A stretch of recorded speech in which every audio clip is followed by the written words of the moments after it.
না না এসো না কেউ লবে না, এসো না কেউ লবে না, এসো না কেউ লবে না, এসো না কেউ লবে যে জন হেরিবে গৌরাঙ্গ সোনা, এসো না কেউ লবে না, হেরিবে গৌরাঙ্গ সোনা, এসো না কেউ লবে না। সোনা মনে মনে আক্ষেপ করছে, বুঝলেন, যে আমি হলাম অহংকার সৃষ্টি করার প্রধান উপাদান।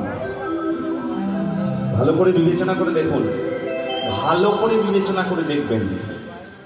হয়ই তা বলছি না, কিন্তু 99.99% ক্ষেত্রে এটা যদি দামি জিনিসই হবে, এটা যদি দামি জিনিসই হবে, হবে মানে সাংঘাতিক দাম। তাহলে দামি জিনিসের জন্য আমাদের নিয়ম হচ্ছে সিন্দুক এবং বন্দুক, নয়? একটু ভালো করে দেখবেন, দামি জিনিস সবসময় সিন্ধুকে থাকে। সোনা কেউ হাটে বিক্রি হয়, খোলা বাজারে হয় না, রেশনের দোকানে হয় না। বন্দুক বড় বড় সোনার দোকানে দেখবেন না একবারে। দামি জিনিস তো। তাই যদি হয় তাহলে দেহের যে জায়গাগুলো কাপড় দিয়ে ঢাকা থাকে তার ভেতরে কেউ কিন্তু সোনা পড়ে না, পড়লেও বাইরে দেখানোর একটা প্রবণতা আছে না? কারণ সোনার বক্তব্যই হচ্ছে অহংকার সৃষ্টি করার মূল। ওই জন্য সোনা মনে মনে ভাবছে, আমি গৌরাঙ্গ চরণে ঠাঁই পাবো না, আমি কি গৌর চরণে ঠাঁই পাবো না?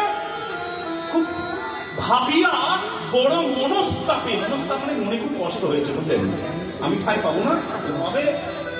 তবে সোনা তুমি গৌরাঙ্গ চরণে ঠাঁই পাবে গো, তোমাকে খাঁটি হতে হবে, গয়না সোনা কোনোদিন খাঁটি হয় না।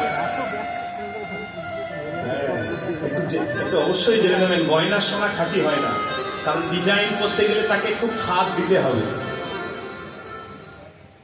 এবার বাকিটা সবাই জানেন, এখানে অধিকাংশ জনই বয়োজ্যেষ্ঠ ব্যক্তি আছেন, জানেন যে সোনাকে খাঁটি করতে গেলে কি করতে হয়?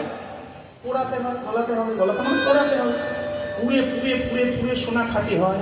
সোনা তুমিও যদি পুড়তে পারো, কিসে পুড়বে?